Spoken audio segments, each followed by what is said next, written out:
बाप्पाच्या आगमनासाठी अवघे काही दिवसच शिल्लक आहेत। याच पार्श्वभूमीवर मूर्तिकार बाप्पाच्या मूर्तींवर शेवटचा हात फिरवतात। मुंबईतील परळ कला केंद्रात सध्या गणेश मूर्तींवर शेवटचा हात फिरवला जातोय।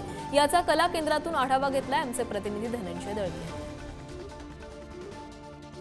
गणेशोत्सवाची पंढरी असलेल्या मुंबईत आता आगमन सोहळ्याला सुरुवात झालेली आहे, कारण की अवघे काही दिवस जे आहे ते उत्सवासाठी उरलेले आहेत आणि आता मुंबईतील नामांकित मंडळांचे आगमन सोहळे सुरू झालेले आहेत। आज देखील आपण जर पाहिलं तर या ठिकाणी चंदनवाडी असेल, मालाड असेल, जोगेश्वरी असेल, गिरणगाव असेल, कुंभारवाड्याचा महाराजा असेल, खेतवाडी असेल, अशा विविध मंडळांचे आगमन सोहळे जे आहेत ते आज देखील मुंबईमध्ये पार पडतात। उंच उंच अशा मूर्त्या ज्या आहेत, श्री गणेशाच्या सुबक अशा मूर्त्या त्या या ठिकाणी संपूर्णरित्या तयार झालेल्या पाहायला मिळतात। तर काही मूर्ती ज्या आहेत त्यांच्यावर शेवटचा हात जो आहे तो फिरवण्याची कारागिरांची लगबग जी आहे ती देखील आपल्याला पाहायला मिळते। आपण जर पाहिलं तर सुबक अशा सुंदर मूर्ती ज्या आहेत श्री गणेशाच्या त्या तयार झालेल्या आहेत आणि आता अवघे काही दिवस उरलेले आहेत आगमन सोहळ्याला आणि त्यात कारागिरांची लगबग सुरू आहे। मंडळांची आपल्या बाप्पाला जे आहे ते मंडळात नेण्याची लगबग जी आहे ती सध्या या कार्यशाळेमध्ये आपल्याला पाहायला मिळते। त्यामुळे नक्कीच जर पाहिलं तर बाप्पाची सुबक अशी सुंदर मूर्ती